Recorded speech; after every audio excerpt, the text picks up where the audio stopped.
Also, I had a question, the first few verses. Okay. What does he have to eat to give his blessing? Why does any guy got to eat before he wants to give a blessing? I mean, there's that whole, you don't want to do anything on an empty stomach, I guess. I don't know. It makes for an interesting story. He's a Methodist. He's a Methodist. I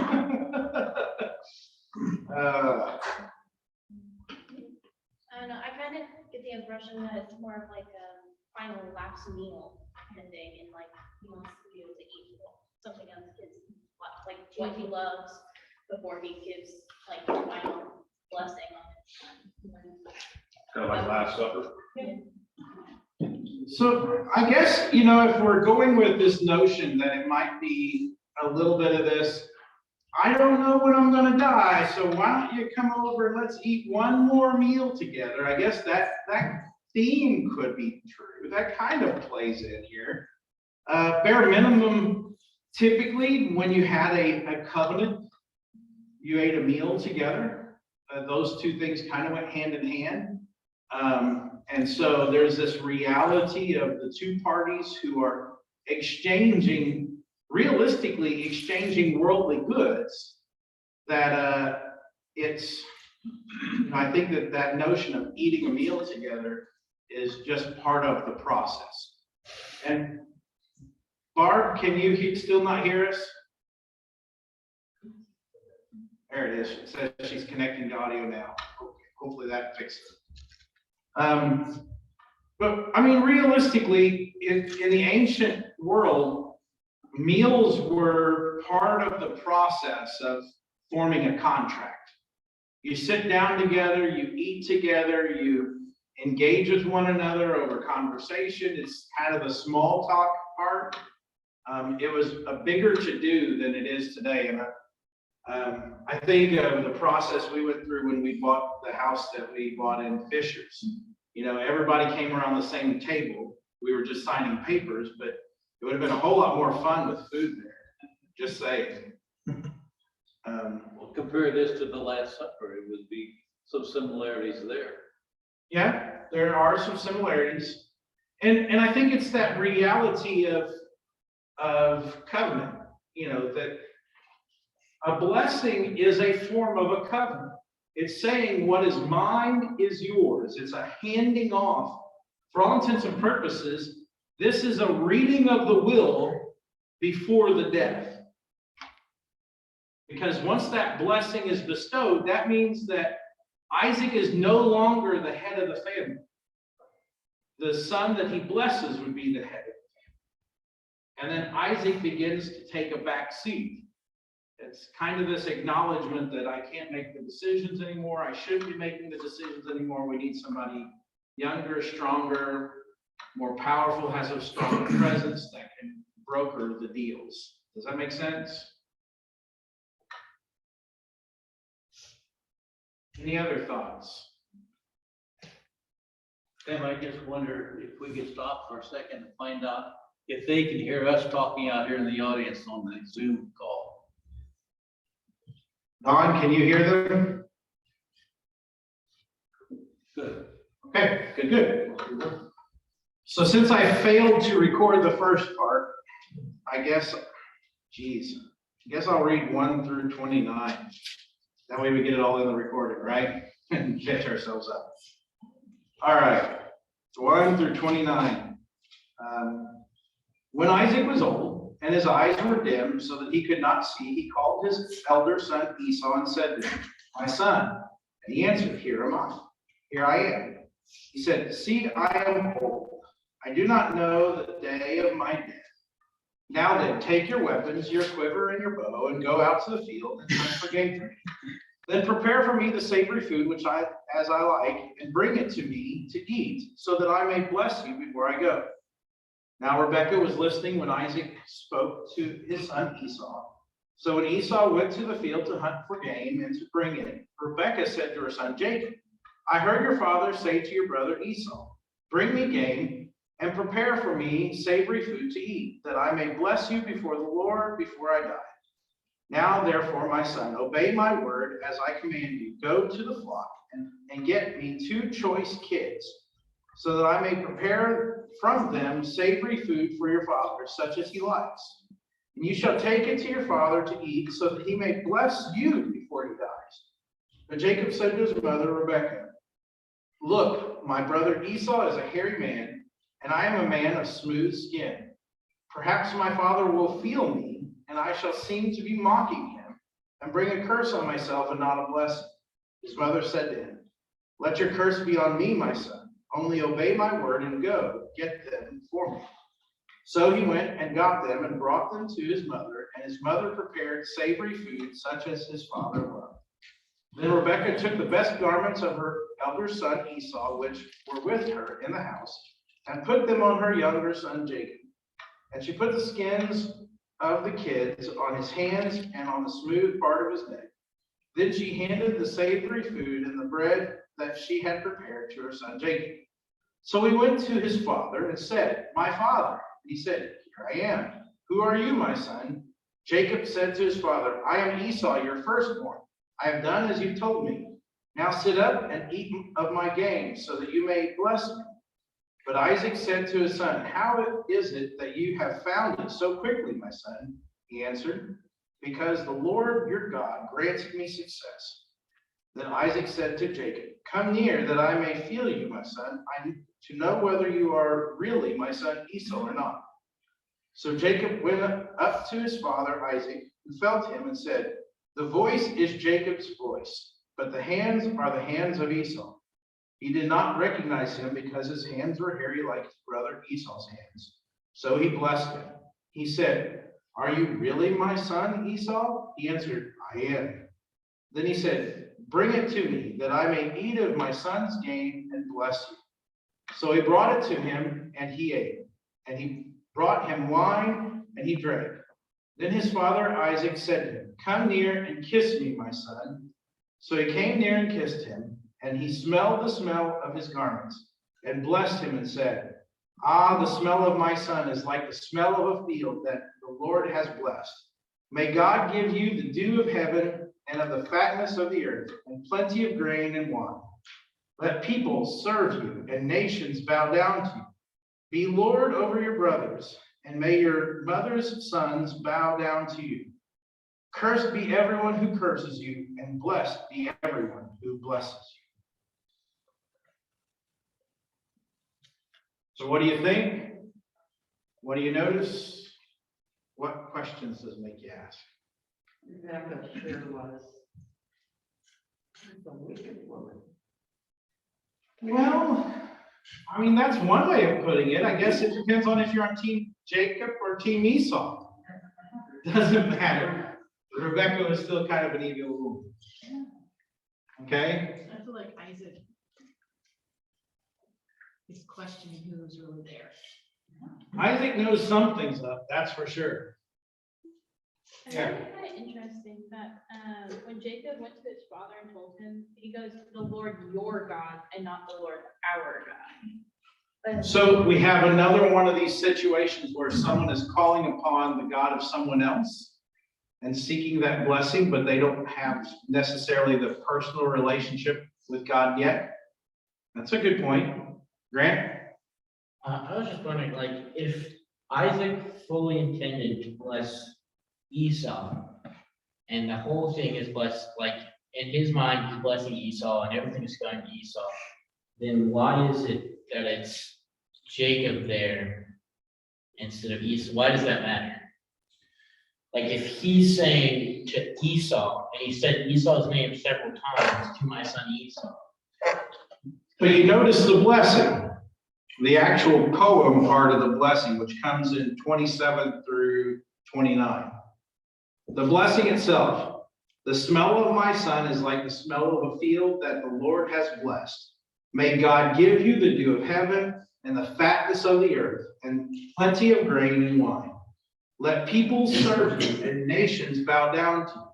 Be Lord over your brothers, and may your mother's sons bow down to you. Cursed be everyone who curses you, and blessed be everyone who blesses you. Is there any name tied to that? It's not actual, but I mean, like beforehand, it said, he like clearly says, So, do they have more than just the two boys? Because it says your mother's sons. It seems to imply that, doesn't it? It seems to imply. Now, by the same token, just for clarification, and this will happen a lot throughout the Old Testament, grandkids still can count as kids. So, for instance, my kids that are back there, Grant, Madison, and Leah, would be counted as my dad's children. They're his descendants. And so what one does for one, you do for them all. And so it kind of, this notion of children is more like descendants than literally just one generation. Does that make sense? It kind of can refer to everyone. By the same token, though, it still does kind of imply that maybe they had other kids, but we don't get that, at least not yet. We don't see that at this point. Got a couple of things on this. Okay, go. First of all, I wouldn't hold up in the court of law today. Oh, no, it definitely wouldn't hold it up for the law. The thing that I'm wondering is there anybody there to witness this? And there's no mention of anybody. Anybody can say, hey, he blessed me and made me sole heir. Rebecca, Well, it didn't say she's here. oh, she's everywhere. She's actually. So part of this is, to answer your question, it's going to come in the rest of the story. I mean, just kind of jumping ahead for a quick moment. Isaac is going to tell Esau when he comes and brings the food, I've already given my blessing. And the man who has received it has received my blessing. So Isaac personally has the integrity within himself to say, I've already done this. It's a done deal. Now, so on one point, it would not hold up in the court of law, but the simple fact that Isaac is this kind of person means, well, it still does. Isaac, in Isaac's mind, the man who stands before him, he believes is Esau, and he's giving everything to that person regardless of who they are. Now, in his mind, he does believe it's Esau, but notice he even questions it because he says, it's the voice of Jacob. You don't sound right, but you smell right and you feel right and you brought me the right food. In other words, he's thinking, I already lost my eyesight, am I losing my hearing too? Well, yeah, there's a sense in which you could say that. I've already lost my eyesight. Maybe my hearing is going too. So I'm just not. Maybe I got this wrong. And he's willing to double check. Now, you know, the reality is we don't know how bad his eyes are, but apparently it's bad enough that simple goat skin is enough to convince him that Jacob is a hairy guy. And the thing that's always bothered me about this, goat skin is really hairy and coarse. And smells like goat. And it would smell like goat. But that doesn't dissuade him. So how hairy was Esau? Esau had to be like Sasquatch. Maybe that's why he stayed at home, because he could make fun. I want It to. said earlier in the study that we did a week or two ago that he was very hairy. It was very hairy, yeah. I want to look here at some of the things. Amy says, while Jacob deserves much of the blame for all this, at any point Esau should have said, oh, by the way, Dad, I pooped on my birthright and sold it to Jacob for some soup. Well, there is that. I mean,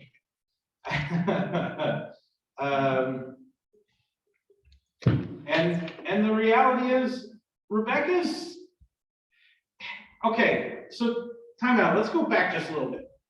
It is clear Rebecca has talked to Isaac enough that she knows Isaac's plan to bless Esau, and she had a backup plan. She has stored away some of Esau's clothes for the right moment. And just to clarify, you know, we have a lot of clothes in our closet. That's kind of just something that's part of our reality. they did not have a lot of clothes back then. Maybe 2 or 3 outfits at most. In fact, they would probably wear the same outfit 90% of the time and would only have a spare or nice clothes for when they were going to town or temple or whatever, even though this is before temple. But so the simple fact that Rebekah has been holding on to some of Esau's clothes means she was prepared for this. By the same token, are any of you guys hunters? Anybody a deer hunter? Braxton, you've ate some? Anybody ate goat? Yeah. Can you exchange goat for venison? No. I've been told they're somewhat similar, but you can tell the difference. So how in the world does 2 young goats somehow still manage to test the palate of Isaac to know that it's not wild game? It's been the seasoning. Had to have been the seasoning. Had to be the seasoning. But I've always wondered that. I'm sorry, there are some major discrepancies in this story that cause me to think that Isaac, he must have been like legally blind. I mean, like worse than me blind, because there's no way, and couldn't smell anymore. And I guess Madison's whole point of probably wondering if his hearing is gone. So he's just saying all his faculties are gone. So this is what I'm just about done. He's ready to hang it up, I guess. But I've always wondered this. Venison is not bad, although Melissa she can't even stand the smell of it cooking in the house. I've only had goat once, and it was at an event somewhere, and it was just a taste, and I wasn't a huge fan. But Oh, I ordered at a restaurant in Mexico called Garrido. Yorito? Cabrito with a G. Cabrito. We went into this restaurant and they had as you walked in, there was a big window there and you looked into the kitchen and they had a big charcoal pit in the middle of the kitchen with all these things above it being roasted. And I asked what that was, and it was Cabrito. So I'm one to try anything once. So I had a hind quarter and it was really good.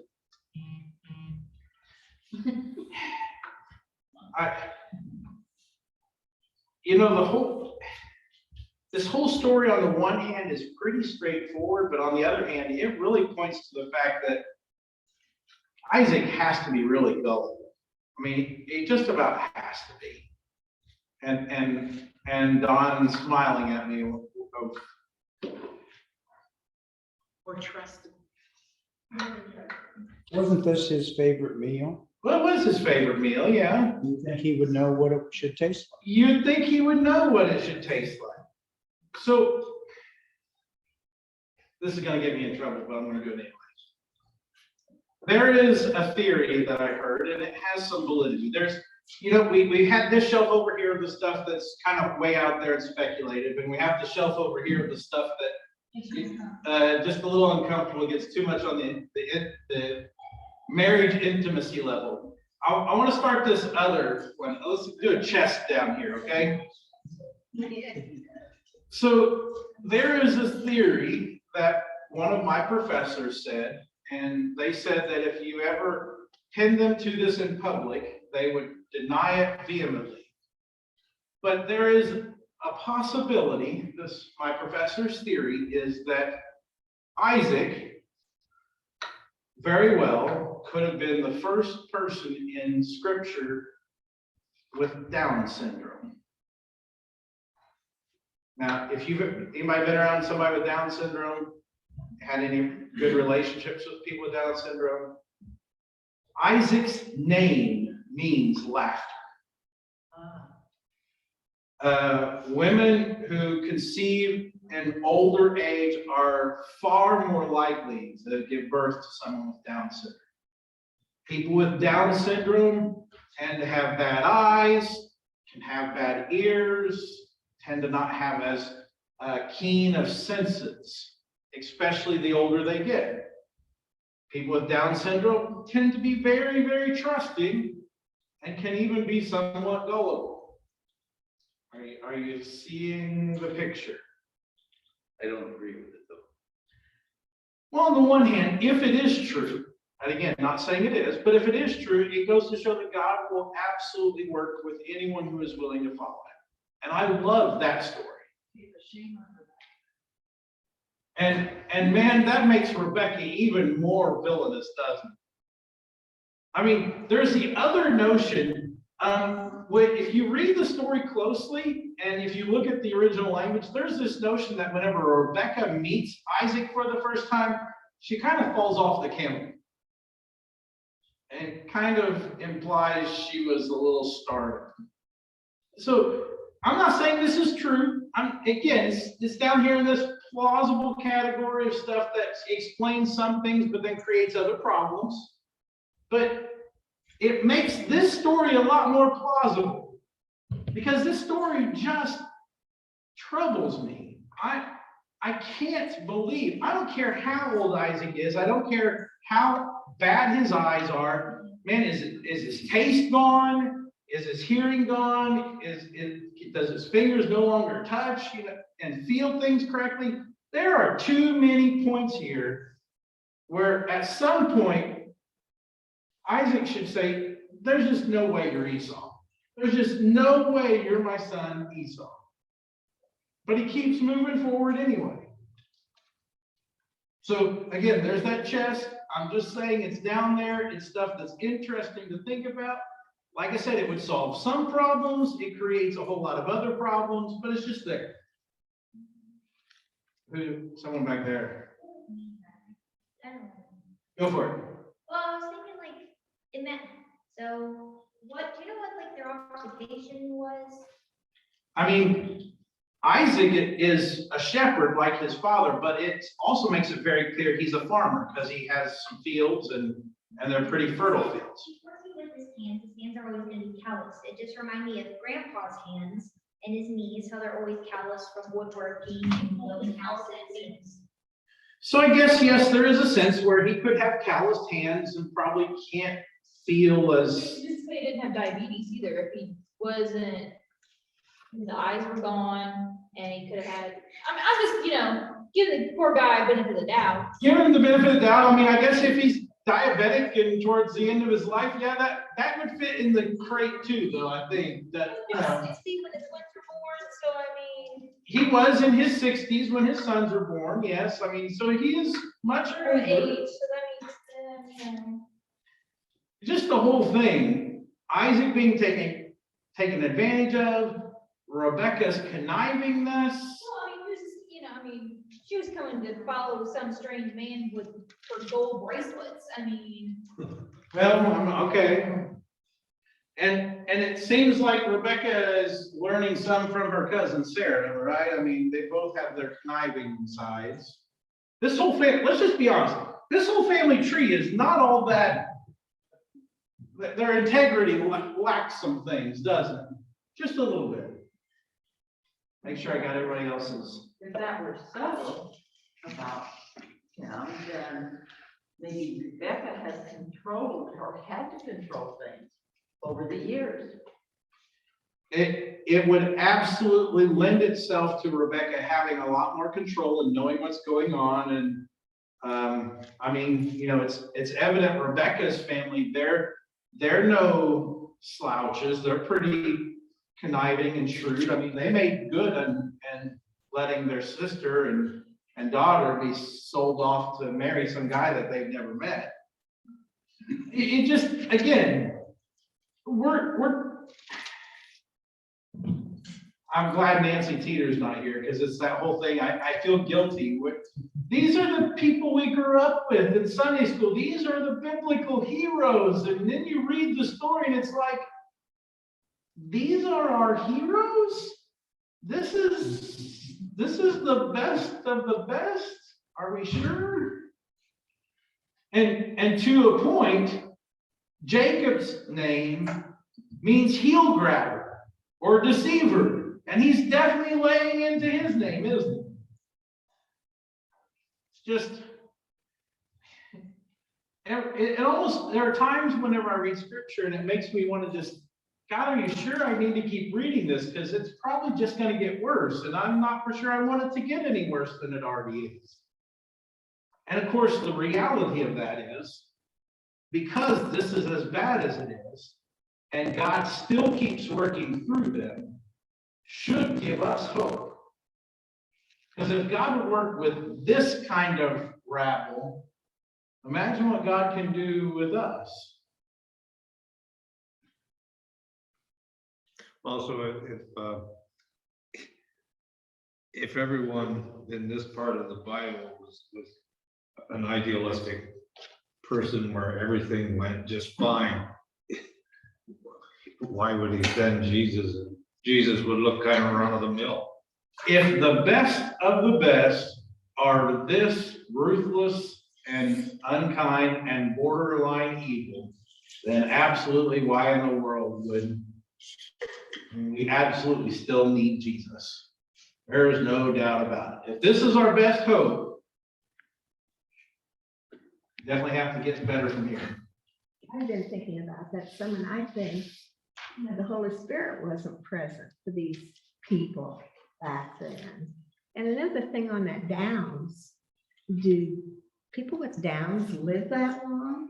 And do they really bear that many children? So on the one hand, to your point, that's where it starts to break down. People with Down syndrome tend to not live. Then 60 is an older age for people with Downs. Now, granted, I mean, we're still still recovering from the flood, so people are still kind of living longer. We haven't made it down to that 120 years that it talks about.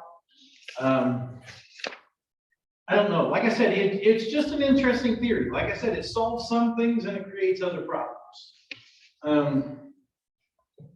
But yeah, this is, man, how much, by the same token, okay, my siblings or my kids for the most part, they get along, but me and my siblings, I don't get along very well with my siblings, but I don't know that I would ever hate them so much that I would do this kind of stuff to them. I mean, this is very underhanded. There's definitely favoritism, and that creates a lot of animosity. And I don't know your family structure, but I'm just saying that, and it alludes to him having more children, but if there was only the two, and there's favoritism from one parent had one favorite, that creates a lot of tension. And it's one thing whenever there's favoritism in a family and both parents have the same favorite child. The rest of the siblings don't like it, but they just all admit it. And, oh, you're our parent's favorite, and we move on. But when you have the situation where one parent favors one child and another parent favors another child, then it starts to get kind of ugly. And in this instance, if it's just the two of them, man, there is no way that this is going to go well. It's just set up for disaster. If Esau and Rebecca didn't get along that well, she could see herself being destitute after right? Yes, it could happen. Would that explain why she tried to? Maybe.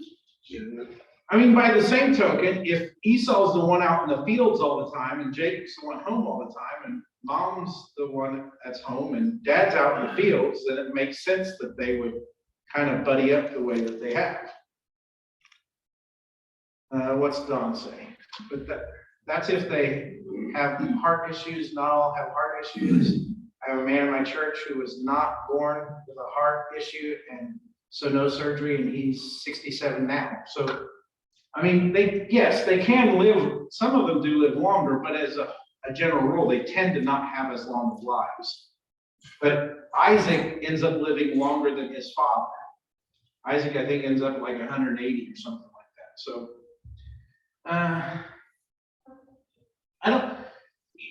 regardless, there's nothing about this story that feels good, does it? And just to be honest, it doesn't get better from here. I mean, I hate saying that. It feels like every week we say the same thing, but it just doesn't get better. So let's grab the next section, 30 through I guess 40. As soon as Isaac had finished blessing Jacob, when Jacob had scarcely gone out from the presence of his father Isaac, his brother Esau came in from his hunting. He also prepared savory food and brought it to his father. And he said to his father, "Let my father sit up and eat of his son's game, so that you may bless me." His father Isaac said to him, "Who are you?" He answered, "I am your firstborn son Esau." Then Isaac trembled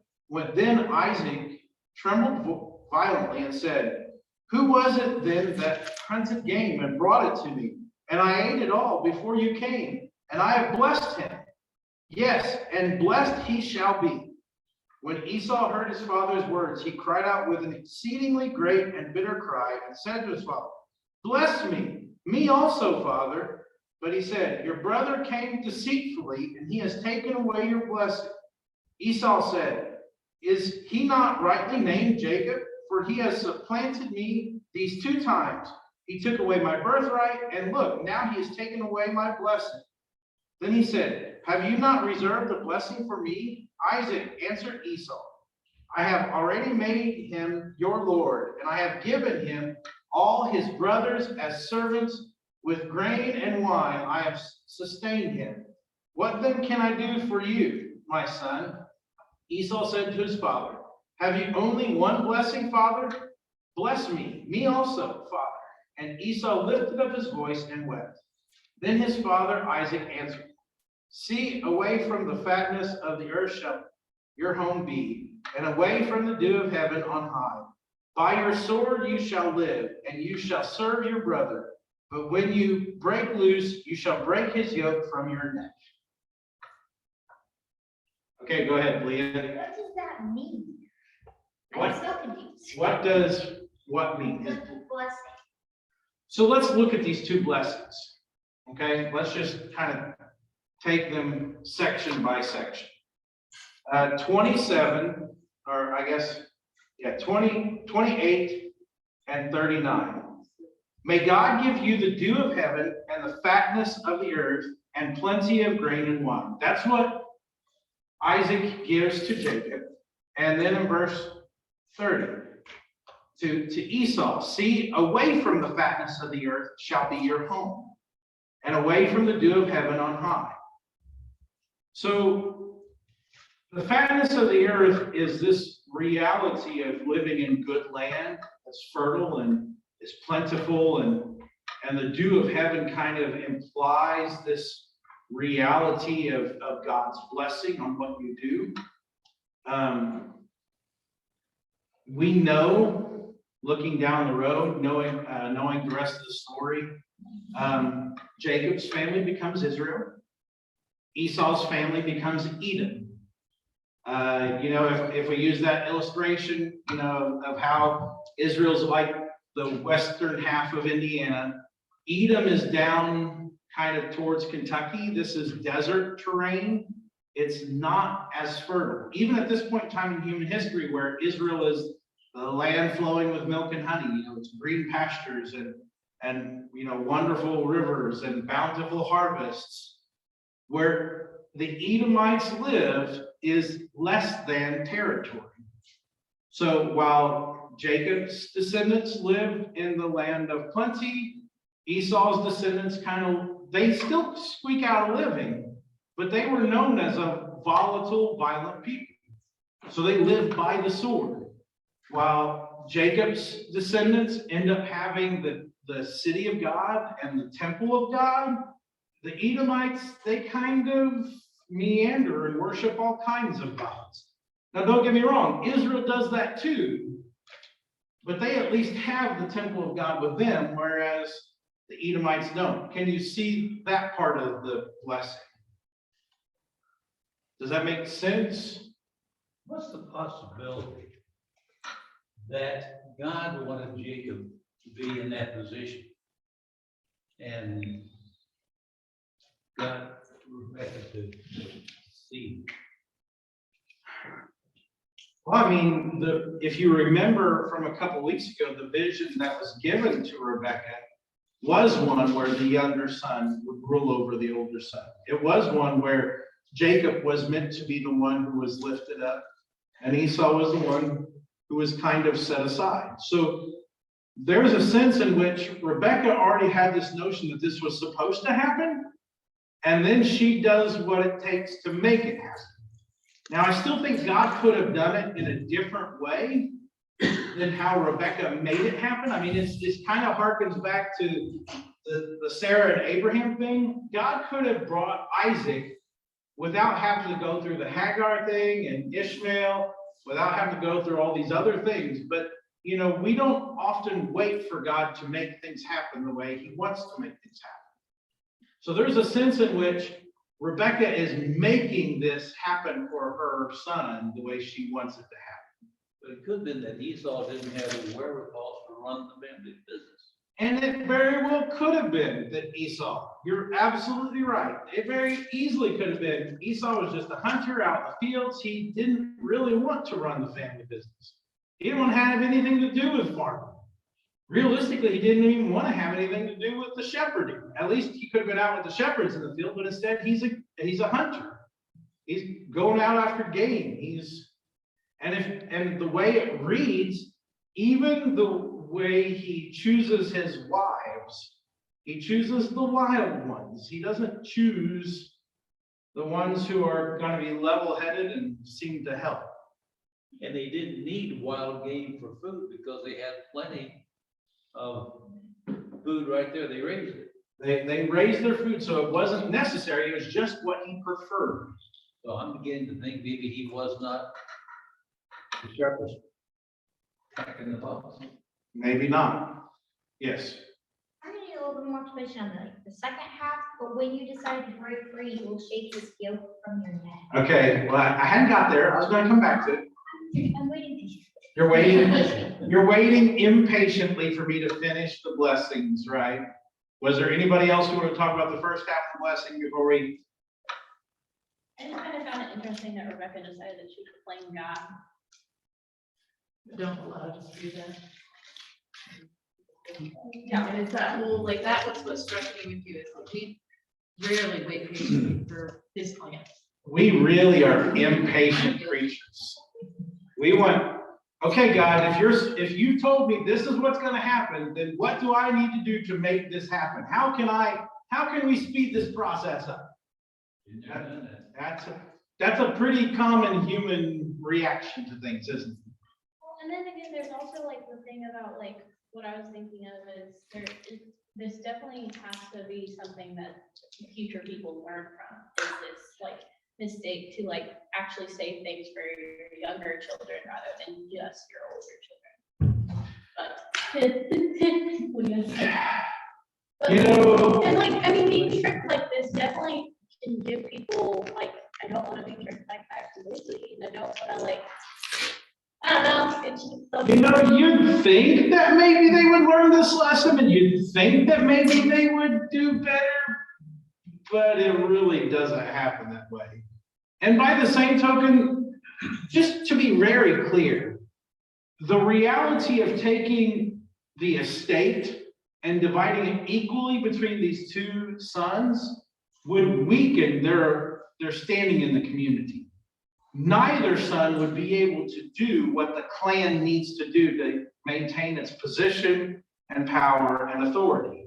There's a reason why at this point in time in human history, and it's still true in many areas of the world today, the oldest son gets everything so that they maintain their power and position so that everyone else in the family benefits from it. Now, of course, you're hoping that that oldest son is a benevolent and good son and treats everyone well. Of course, we know that doesn't always happen, but that's the hope. And so there's reality. Well, I get what you're saying, Madison. It's a very different world that they're living in. Not just a different time, but a different world. Because there are places in the world where this is still the way they live. It's this clan mentality that the family stays together. And there can only be one head of the family. And the only way that the family can do well is if there's a collective pool of resources that they can use to keep their influence in the community around them.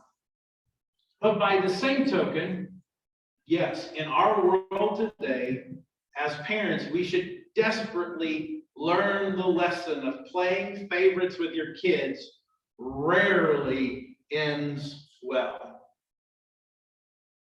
Can I just say Blake's my favorite right now? Oh, See, I told you. I was telling you that. it's just because he's the one that's not here? Not me. All right, moving on before I have a riot in my family. Second half of the blessings, verse 29 and 40. Let people serve you and nations bow down to you. Be the Lord over your brothers, and may your mother's sons bow down to you. Cursed be everyone who curses you, and blessed be everyone who blesses you. So that's what Isaac gives to Jacob. And then to Esau, he says, by your sword you shall live, and you shall serve your brother. But when you break loose, you shall break his yoke from your neck. Now, this speaks of this notion of Esau's people will either serve Jacob's people or they're going to violently rebel. And we know that both of these things happen in Edomite history. In fact, the Edomites are very regularly, they are kind of rebelling against Israel and waging war against them and raiding them. And even to a certain degree, there's some sense in which you can see them inviting Babylon and Assyria to come and take out Israel so that they've got easier pickings. These two people groups never fully get along. And when Jacob's family comes out of Egypt, we see that the Edomites don't let them just kind of walk through their territory. They make them go around, and then later on when we get to King David and King Solomon, they kind of do subjugate them and they make them a servant. And so these things do kind of come true. Now, to be very honest about it, it doesn't necessarily happen in their lifetime. We're talking 400 or 500 years later that this blessing is completely fulfilled. We're talking almost 1,000 years later that Esau's notion of throwing off the oppression of his brother is finally fulfilled. This is not fast things. What's that patience? Because some things that God does in motions, you never see in fruition. And that is the reality. As the psalmist says, we are like flowers of the field, here today and gone tomorrow. We may live 80, 90, 100 years, but what is that to God? When God is enacting his plans, he is patient. Even the most patient of human beings is not patient compared to God. And God is setting things in motion here that it will take generations before they are completed. Now, by the same token, I think there is a sense in which if the people had called on God, if they had followed God, if they had done what God was asking them to do, they might have experienced the blessings sooner. And God might have pushed the curses away further. But the reality is they are still getting what they have brought on themselves. Does that make sense? And the sad truth is apparently, and for those who got upset at me about the whole Abraham and Sarah not having a happy marriage towards the end, I don't get the picture that Isaac and Rebecca ever had a peachy marriage to begin with. I'm just kind of putting that out there. They were married to the end and they stuck it out, but that doesn't mean they were happily married. In fact, it was kind of one of those things. There was a couple in my, I guess it'd be my fourth church when we were at Trinity, and Bob would very clearly say, if she's for it, I'm against it. And if she's against it, then I'm going to be for it.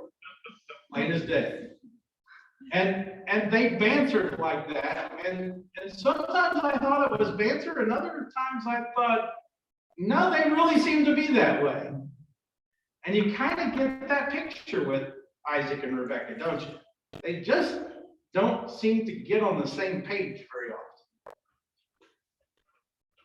God works it out. God works within that dysfunction. But it would probably be a lot easier if they had tried to be a little less dysfunctional.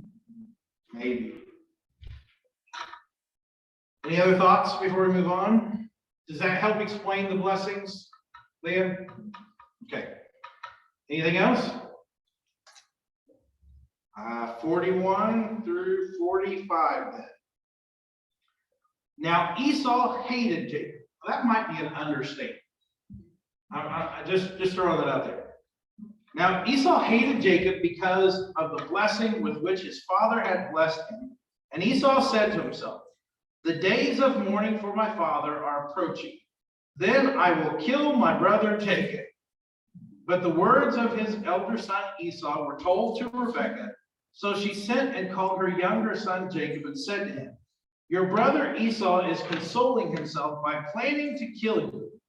Now therefore, my son, obey my voice, flee at once to my brother Laban in Haran, and stay with him a while, until your brother's fury turns away, until your brother's anger against you turns away, and he forgets what you have done to him.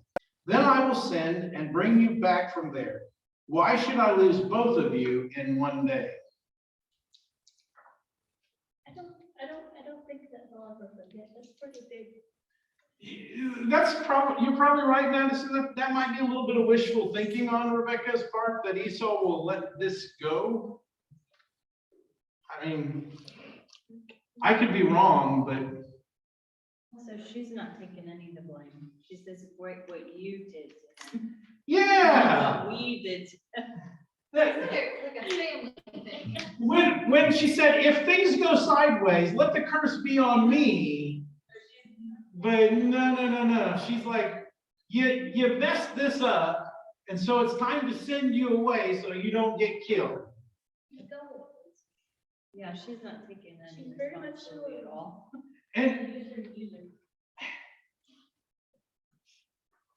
And where does she send Jacob? Back to her uncles.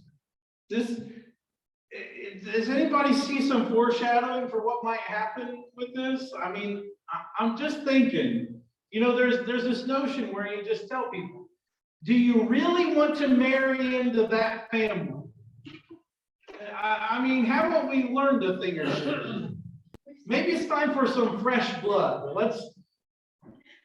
Well, if Jacob gone, who's gonna run the family business? Well, technically, it'd have to be Esau. Rebecca. There's that. Yeah, it's probably Rebekah. So she takes Esau out of the picture by giving the blessing to Jacob, and then she sends Jacob away. So guess who's sitting on the throne? That might be reading a little too much into it, but it might be plausible. I don't know. Rebecca's becoming one of my least favorite characters. That's a bold statement. And it is a bold statement, but I mean, here's the thing. We've encountered some not so savory characters, but the thing of it is she's just blatantly, I mean, Wicked. Evil. Conniving. I was just going to say selfish. You just never know. I'm just thinking, Chris, on a really bad day, you can just tell Becky, just watch that you're not living into your namesake or something.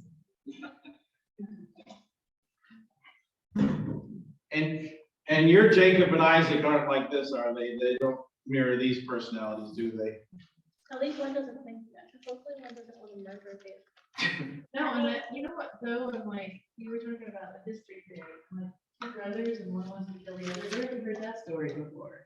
Oh, no, that's never happened before. Never. Because did we learn that story about it? That's what you're saying. But you have we're quoted, repeating ourselves. we know characters who've seen a thing or two. They clearly don't know a thing or two, even though they've seen a thing. or two. They are farmers. They don't understand. Um, I mean, at least Rebecca does save her son. She sends him away so he doesn't get murdered. Don says, what does the name Rebecca mean? Well, that's a good question. Now that I've got the system set up, we'll just find out. I saw someplace that meant fur.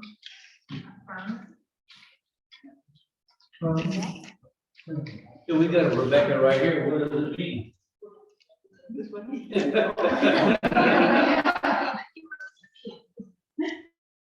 Uh-oh.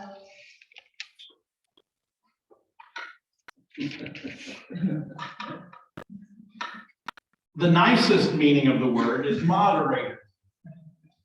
The literal meaning of the word is to bind or to tie the noose.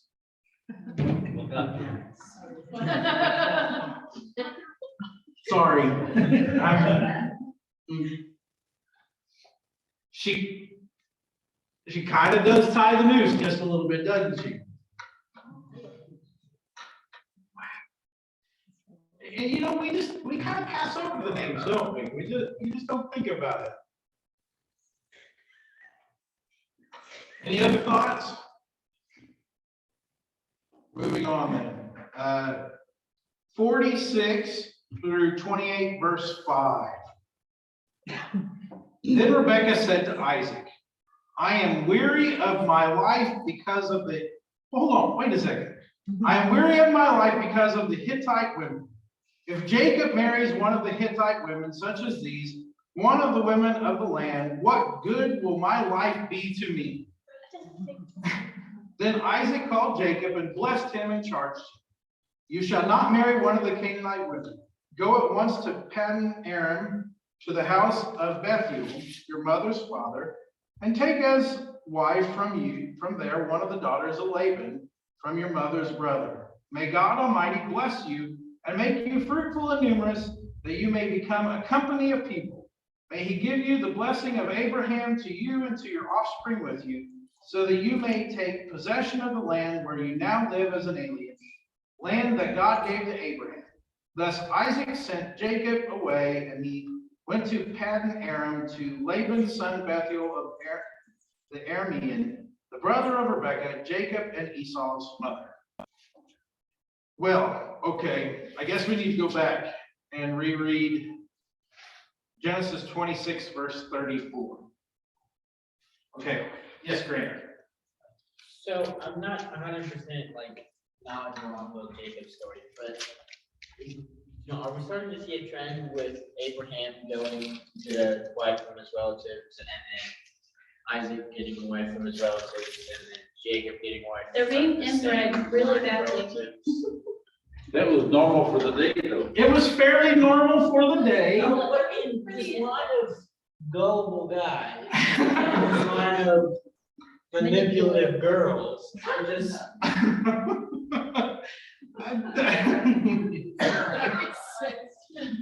It's not turning out to be a good mixture. The dough is not turning out right. Well, and I was going to say, at least to some extent, I'm surprised that Isaac would go along with this plan. I mean, he's seen what Rebekah has done to him, and what Rebekah. Not the same thing about Abraham. He's like, They're making the best. I women are terrible. So by the same token, though, what I was going to read here in 26 verse 34, the last two verses of the previous chapter. When Esau was 40 years old, he married Judith, daughter of Berai the Hittite, and Basemath, daughter of Elon the Hittite, and they made life bitter for Isaac and Rebekah. So on the one hand, you might have these manipulative daughters of Terah. And yes, they might be manipulative, and yes, they might be making life rough for the gullible men in the family. But they're not making life bitter like the Hittite women. Maybe that's why Rebecca's so keen on Isaac not getting anything. She doesn't like her daughter. She definitely does not like her daughter-in-law, so she wants to make sure Esau doesn't get anything. Because I can't say that. You can say that. I can't say that. He doesn't get anything, so Brett.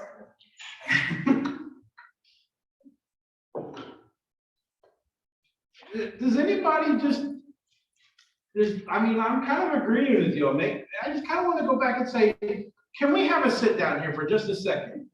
Do you see the trend? Do you see what's going on here? Is this going in the right direction? Is this really what you want to have happen? Definition of insanity, doing the same thing over and over and over again and expecting a different result. That's the human story? We're all in the same. I mean, we're kind of chronic at this, aren't we? So, you know, ladies, if you have a problem with your husbands being too gullible and not standing up and not fighting for the right things, you can point back here. By the same token, guys, if you feel like your wives might be a little too manipulative and bossy and trying to get their way, it points back to right here. So our problems are hereditary. You know, it's just, it's kind of been bred in.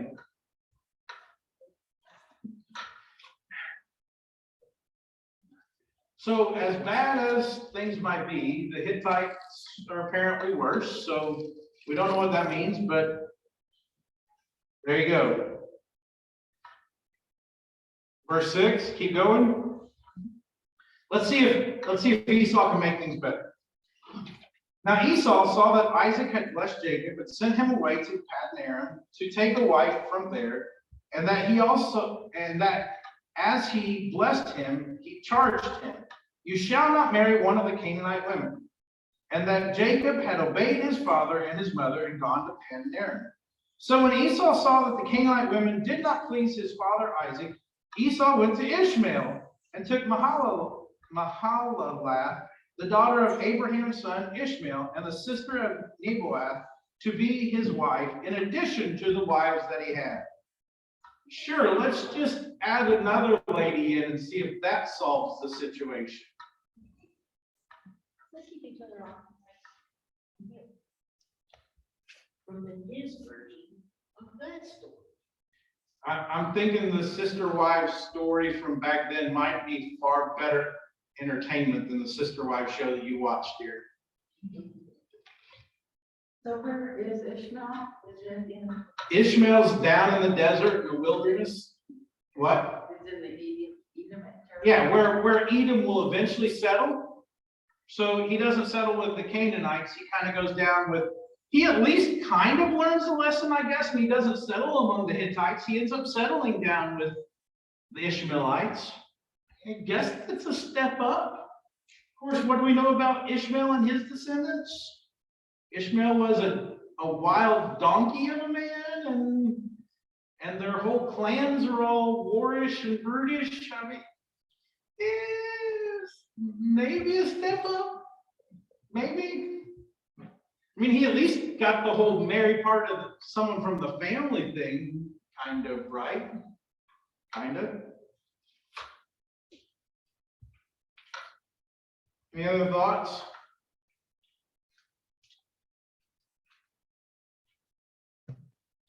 I'm still just trying to figure out how, if one marriage doesn't make my parents happy, how a second marriage makes it better, and a third marriage just has to make things great, right? Yeah, but they're all three still there. Yeah, it's not even this, we divorced the first one and moved on to the second one, and divorced the second one and moved on to the third one. They're all just still there. Okay, Grant, I'm not going there. We're moving on. Verse 10. 10 through, I guess, 17. Jacob left Beersheba and went towards Haran. He came to a certain place and stayed there for the night, because the sun had set. Taking one of the stones of the place, he put it under his head and lay down in that place. And he dreamed that there was a ladder set up on the earth, the top of it reaching to heaven, and the angels of God were ascending and descending on it. And the Lord stood beside him and said, "I am the Lord, the God of Abraham your father, and the God of Isaac. The land on which you lie I will give to you and your offspring shall be like the dust of the earth, and you shall spread abroad to the west, and to the east, and to the north, and to the south. And all the families of the earth shall be blessed in you and in your offspring. Know that I am with you, and will keep you wherever you go, and will bring you back to this land. For I will not leave you until I have done what I have promised you. Then Jacob woke from his sleep and said, surely the Lord is in this place, and I did not know it. And he was afraid and said, how awesome is this place? This is none other than the house of God, and this is the gate of heaven. Is that where they get the song? Yes, that's where they get the song, we are climbing Jacob's ladder, but the reality is it's not very theologically accurate. I'm just saying it's not the best. The Lord is in this place. That's what happens when you sleep on a rock. Yeah, sleeping on a rock might bring you weird dreams. Just saying. What kind of rock was he sleeping on? That was the law. Do we have a phone this one? You know, so the other side of this, let's just be honest. The story has not been going well up to this point. And for all intents and purposes, Jacob is on the run. Jacob has no sense. Technically, he's got the birthright. Technically, he's got the blessings, but is he carrying either of those with him? He's running from home. He has little to nothing to his name, and everything has fallen apart at this moment, hasn't it? I mean, if there was ever a moment to despair, would it not be now? He did kind of put himself in the situation. I'm not denying that. He kind of deserves the place where he is. And yet, in this moment of lowness where he's running and he just decides it's time to stop because it's too dark to move forward. And he doesn't even have the rolled up skin that he used to deceive his dad for a pillow. He's using a rock. This is pretty low, isn't it? And yet, in that moment, God meets him there. And not only does God meet him there, but, you know, for all intents and purposes, God should say, Jacob, you're a moron and an idiot, and I'm here to punish you. It's time for your due. But that's not what God does he? God says, just like I was with your father Abraham, just like I've been with Isaac, I will be with you. And I will not leave you until I have completed what I have promised to you. I mean, that's a pretty big deal, isn't it? And he says that your children, your descendants will number beyond measure, and they will spread to the east and to the west and to the north and to the south. For all intents and purposes, God is promising not just to be with Jacob, but he's promising to be with all Jacob's descendants for ages to come. And when Jacob has nothing other than the technicality of the birthright and the blessing, God gives him something real. Yes, Grant. If he's gonna be with all Jacob's descendants, does that mean this whole broken family thing stops at Jacob? Oh, no. The broken thing will definitely continue beyond Jacob. I mean, you know, don't worry, the Jerry Springer show is just gonna get more adventuresome. It's gonna go to new lows. I was gonna say new heights, but that doesn't quite work. The dysfunction just keeps multiplying. But the reality is that even though the dysfunction multiplies, God doesn't lift his promise. Even though they have thoroughly messed up, God still brings his blessing. I mean, there's a certain degree to where if I was in Jacob's shoes, I'd say, okay, God, thanks for the blessing, but I don't have a home. I don't have a family. I don't have an income. I don't have any money. I don't have any provisions. So, where is this going to get me, God? I mean, there'd be a part of me that pragmatically would want to say, thanks, but can I have something for now? But yet, isn't it interesting? There is nothing about Jacob at this point that deserves this, is there? Is there anybody in this room that's rooting for Jacob at this point? I mean, if we're rooting for Jacob, it's only because he's the least bad option.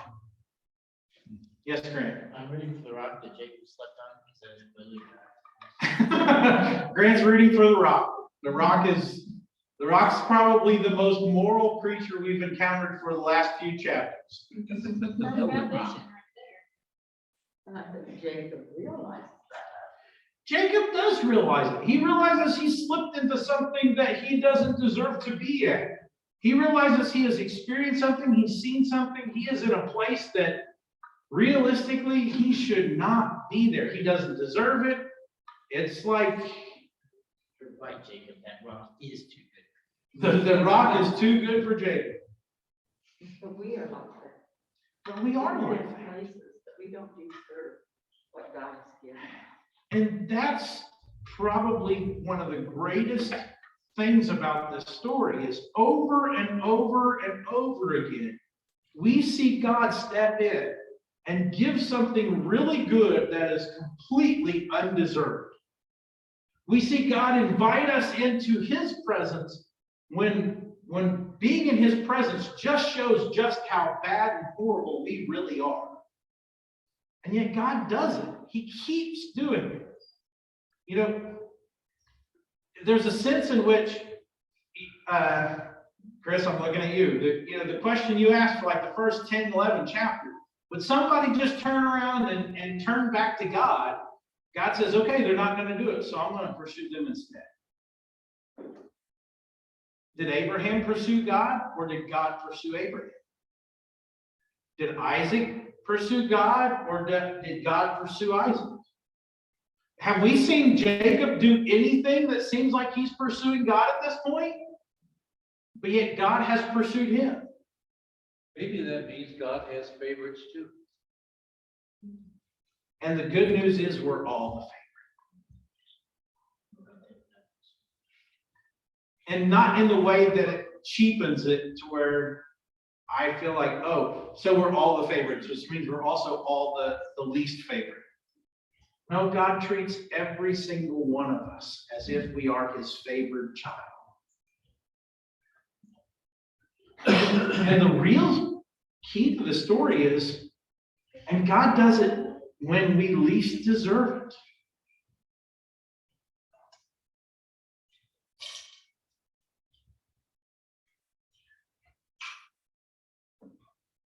Any other thoughts before I finish the chapter? Let's finish the chapter, 18 through 22. So Jacob rose early in the morning, and he took the stone that he had put under his head and set it up for a pillar, and poured oil on top of it. He called that place Bethel, but the name of the city was Luz at the first.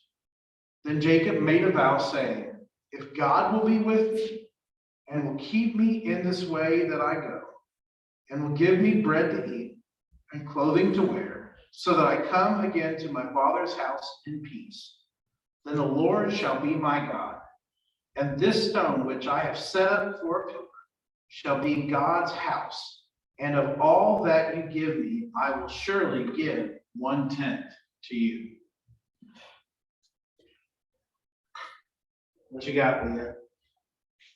If God is not his God, then why is God trying so hard to bless him? So let me just turn the question around. If we're the ones running away from God and doing everything we can to break God's rules, why in the world does God try so hard to bless us? Now, the reality is, prior to this moment, has Jacob ever called on God? Not that we know of. Not that we know of. At best, he is referred to the God of his father.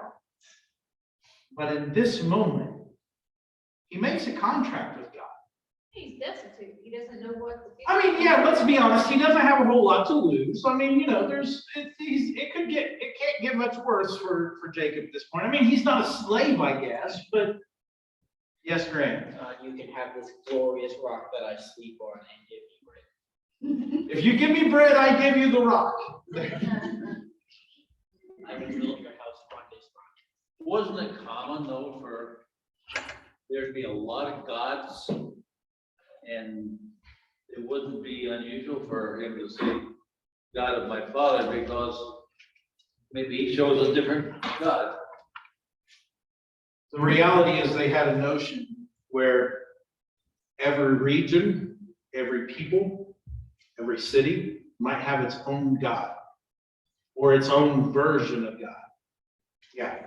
It reminds his actions here kind of remind me of that old saying. It's like I'd rather believe and serve in a God, die and find out he doesn't exist, than to believe in no God, die and find out he does.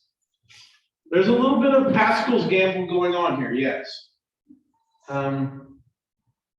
But at least we see the start of faith for Jacob. He experiences something he can't fully explain, and he realizes that he shouldn't be experiencing this. And instead of just denying it and moving on as if, well, we're just going to close that door and pretend that never happened, he says, okay, God, you've given me this glimpse. You've made me this promise. I'm going to very cautiously maybe let myself believe this just a little bit. If you really do fulfill on what you're promising me, and you bring me back to this place, then I promise you I will serve you. It's a little conditional. It is a little conditional, but it is the start of faith. John, you're laughing. What you got? Well, he's laying out circumstances for the Lord to follow instead of the other way around. Now, to his credit, at least it's the stuff God has already said he's going to do. I mean, a little bit, but He didn't believe it, did he? he didn't fully believe it. He's like, I want to believe this. So if you follow through, then I'll be yours. It's no different than what we do today. Yeah, it really is no different than what we do. It's kind of the human condition. You know, from the very beginning, remember with Adam and Eve, God just asked them to trust him. God asked them to be with him. God asked them to just live with him, and he would take care of everything, and they couldn't trust him that far, could they? The good side is to a certain degree, at least here, Jacob is being a little bit more trusting than Adam and Eve were. Not by much, but a little bit.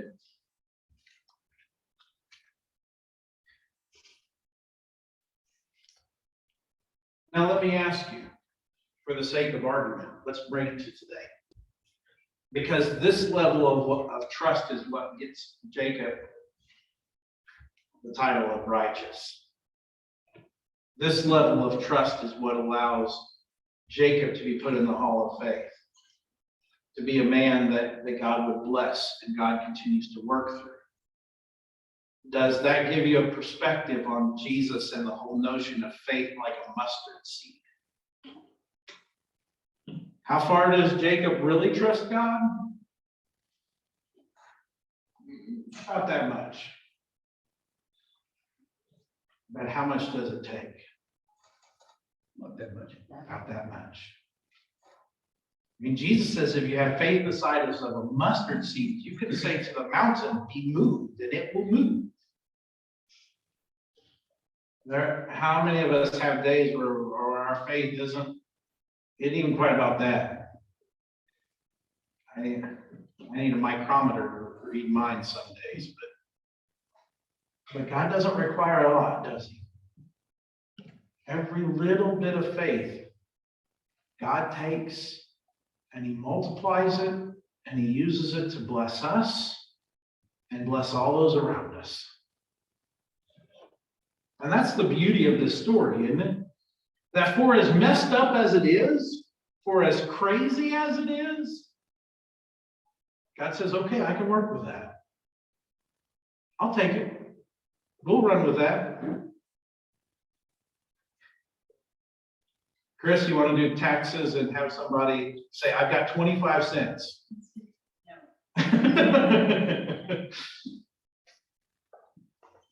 If you still doing the pharmaceutical thing, would you want a prescription pad that has 2 letters of a signature on it and not any filled out? Would you fill that prescription? Well, I've seen a lot of those. Did you fill them out though? We had to call them down verified. Okay. You know, that's the powerful thing of this story. As bad as it is, this family, realistically, are they probably any better than any other family on the earth at this point? I mean, is there anything about this family that makes you think that somehow they deserve to be God's chosen family?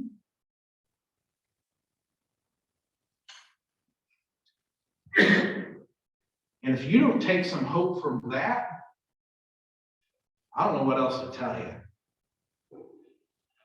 That I've said this, I've been saying this more and more over the last 5 or 6 years, and we've been saying this here, this notion that I think God chooses this family not because they're better than any other family, not because they're going to behave better or they're going to follow God any better, but he probably actually chooses them because they don't. God chooses some of the worst and does some of the best with them.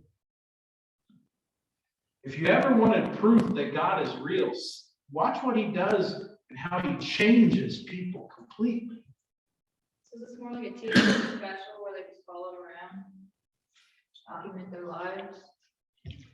Kind of feels like it, doesn't it?